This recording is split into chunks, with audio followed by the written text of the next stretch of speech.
All right, guys, we're here back again with another How to Defend Yourself series. I'm here with my student, Phil, and he's gonna help me out with things. Today, what we're gonna focus on are three simple techniques for defending against somebody doing, like grabbing your wrist, right? Wrist grabs, that kind of thing, right? First thing that's really important that we understand, besides controlling distance, is that when someone grabs you, I don't care if it's wrist, jacket, whatever, I don't care what it is, unless they're grabbing you, well, we'll just keep up with the three, right? When somebody grabs you, they're going to be doing one of three things. They're going to either pull you someplace, push you someplace, or hold you in place to do something else. Now, it doesn't mean that if they push you or pull you, they won't be doing something else, but we have to recognize that intention. So we're going to play around with those ideas today, but we're going to kind of shortcut the whole thing so that it doesn't really matter to me which one he's planning on. Okay, I need to make things happen very quickly. All right. So the first one's going to be really down and dirty. You're probably going to look at it and go, really? Okay, but I promise that this makes a difference. Okay, so first thing, gauging that distance, right? We're already going to assume that we've been dancing around and I forced him to get into a position, but I'm going to be in this fending position right here where I'm communicating subconsciously, that kind of stuff with him, right? Because I want to control him on multiple levels. So one hand is in a position that's a universal stopping, holding position. Another one's in a calming kind of position. I want to use body language to make this happen as well. So from right here, right, he's just going to reach in. I don't care which hand, he's just going to reach in very quickly, right? Okay, so back out again, right? So if we were moving around and he was trying to get into position to punch me, right? Why would somebody grab?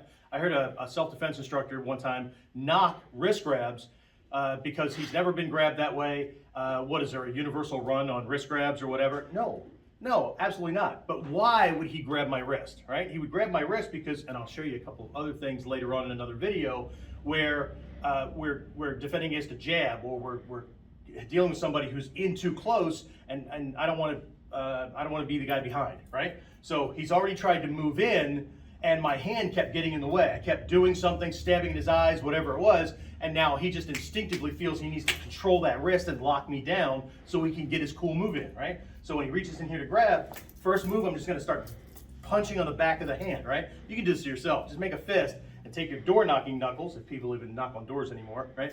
Right in the middle, just knock on those small bones, right?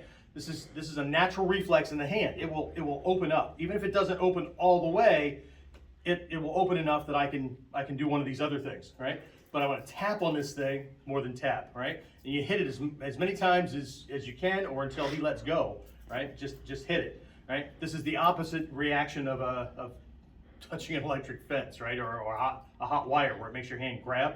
This one causes those fingers to open up. So one more time, and actually I'm gonna have him grab with the opposite hand because it works the same way, but don't try to reach over to the bones over here. You can't. There's a nerve root that comes this way here. So right on top of the thumb, right here at the back, okay? So as he grabs, immediately just hit that, and see what I did? I reestablished distance. One more time, okay? So hit and reestablish distance, okay? That way from out here, right, boom, do something else, keep him away, all right? All right, let's move on to number two. All right, number two, we're actually gonna switch positions for this one, okay? So maybe I couldn't make it happen, right? He grabbed, let's do the other one, right? So he grabs this way, right? And so maybe I'm in a position where he's maybe shoved this thing back, or I'm in a position where I can't really get to this, okay?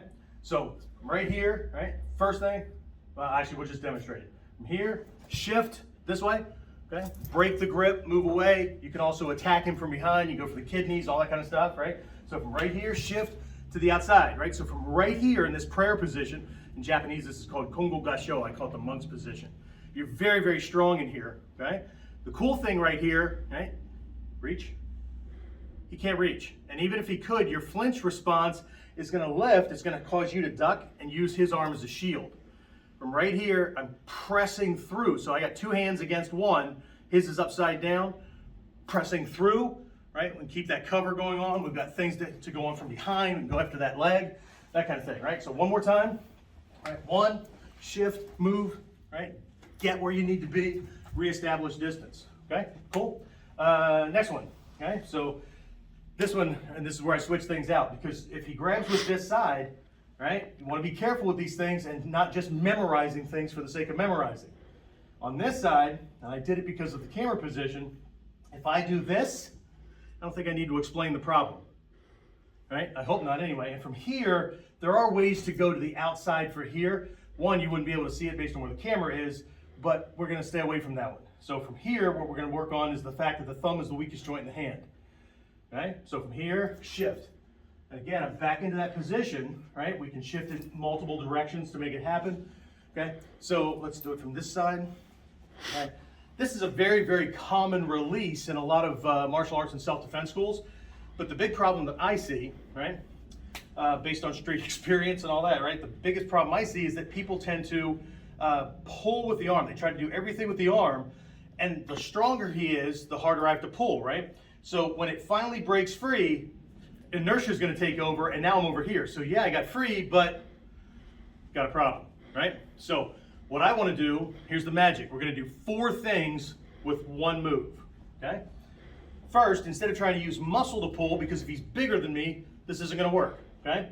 First thing, instead of using my muscles of the chest and arm, now Phil and I are in the same category here. He's not this big guy, right? So, but from here, what I'm going to do is I'm going to drop my body back, so that's creating the pull instead of big muscles up here. Second, I'm going to push against the webbing of his hand instead of pulling against the thumb. If I lever, the harder he grabs, it's the crowbar effect, right? I'm using this to make him let go. So I can actually, from here, we're not dating, hold tight. Okay, from here, right? I can actually move in as well, but we'll stick to the original model. From here, as soon as I'm grabbed, right, I'm just gonna shift back. So what I'm doing is I'm breaking his balance, breaking the grip, okay? And then the extra 2 bonuses are, right, I end up in a cover position, so if he flies in with another shot, I'm in here and I can cover, but I've also chambered my arm to strike, so I don't have to wind up. There's no tell to that strike coming in, right? So I won't instigate his flinch response, right? So from here, 1, 2, and I'm already right there ready to go, okay? So that's it for today. 3 different ways to kind of handle a wrist grab.